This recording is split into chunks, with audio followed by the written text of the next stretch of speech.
Hi, in our previous video, we discussed about how to add a phone number if you are using a company admin account or a super admin account. Now, on this video, we will discuss how to use the phone number for call and text. Now, first, you need to make sure you have a phone number on your account.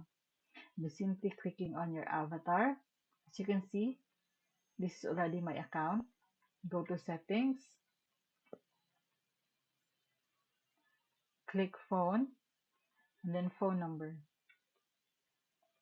As you can see here, I already have a phone number and it is currently my default use. Now, if you have multiple numbers associated with your account, make sure to click on the Make Default button so that that particular number will be used when you reach out to your suspect or prospects. Now, let's go back to our phone logs. To start using the call log feature of iLasso, you can simply search for the name of the contact, but make sure that contact that you save has a phone number associated with. Or you can simply start a call, click the Start a Call button, then type in or paste the phone number you want to call, and then press the call button. Now this is what it looks like if you are calling someone.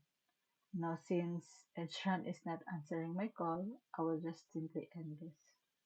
Moving on for the text log feature, again, you can simply type in the name of the person you want to contact if it's on your contact list, or you can also click the Send a Text button and then type in or add a name and then start typing your message. So that's how it works.